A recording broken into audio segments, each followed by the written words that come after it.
I never thought I would enjoy a comic about middle-aged women, but here I am. I'm interested. Today we're chatting about Image Comics' Mother Knows Best. It's a follow-up to the first Golden Rage miniseries that I have yet to read, but I plan on picking it up. I just want to say you can read this without picking up the first volume, so everything makes sense for anybody who wants to jump in. Now let's talk about what it's about and then get into the goods and the bads. So this comic is written by Chrissy Williams, art by Lauren Knight, and it opens up by telling you that a group of old women who have been deemed useless to society are abandoned on an island where they must fight to the death and make friends. However, there is not a lot of fighting in the first issue. This first issue is more drama-based than action, but it takes the time to set the stakes. Anyways, we see the women, they are on the island, they're old, miserable, they're running low on food, but they're doing their best to survive. There's some tension brewing about who should be the leader of the group of the women. It's between Rosie and the witch, who seems scary as she is said to have killed a bunch of people at random. The big cliffhanger is when one of the old women is out and about, she discovers something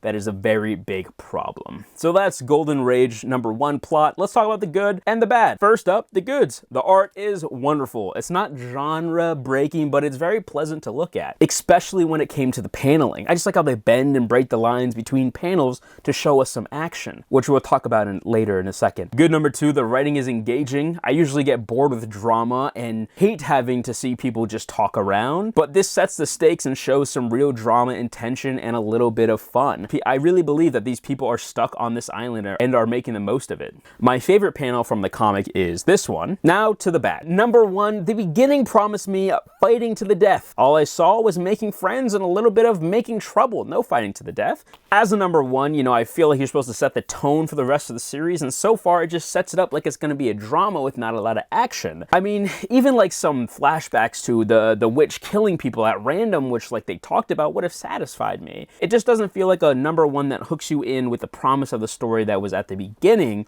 It feels like a chapter 1 in a novel or story that's meant to be binged and not waited on month by month for 5 months. This is part 1 of 5. But that's my only bad note. Other than that, I enjoyed it. My rating is wait for the trade paperback to come out. Have you read Golden Rage yet? If so, what are your thoughts so far? What's your favorite Image comic? Let me know down below. Click that video on the screen to watch another review because you might just find your next favorite comic. Okay, goodbye now.